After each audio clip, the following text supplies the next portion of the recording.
Hello, I'm back. So it's been a little while since my last video.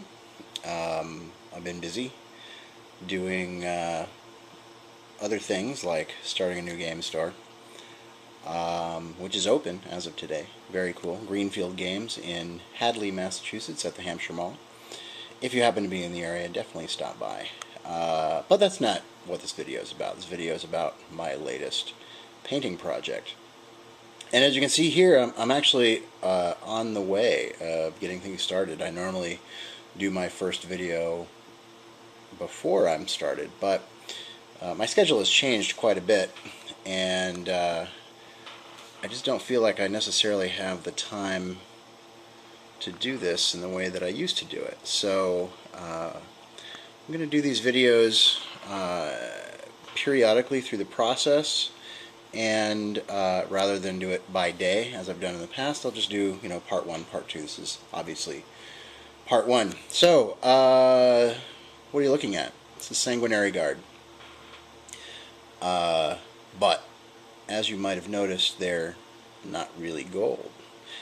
In fact, these are for the Angels Escarmine chapter, not for Blood Angels per se.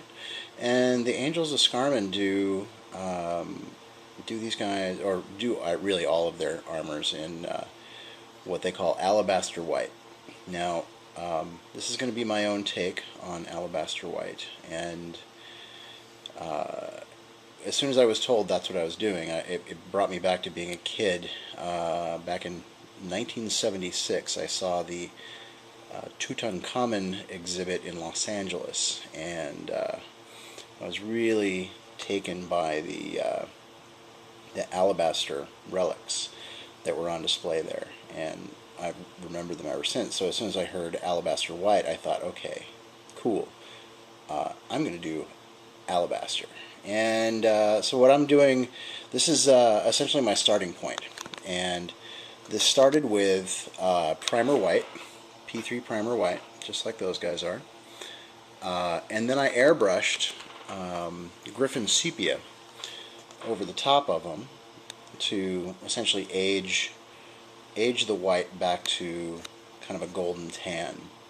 Now this is, for the white, is the dark point, the shadow point, and then I'll be building that back up to white.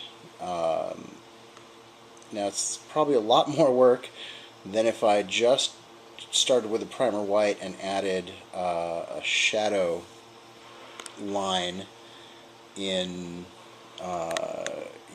in the recesses. But I think in the end what I'm going to end up with is a more rich white with a lot of depth to it, a lot of kind of character to it, and I don't know, I think it'll be really cool, and it'll be what I envisioned in my mind as being alabaster. Anyway, so this is where I am.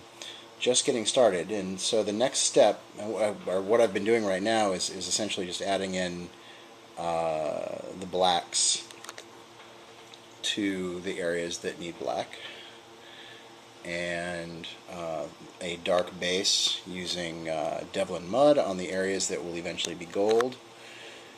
And for example, there's one of the winged shoulder pads that's going to be gold.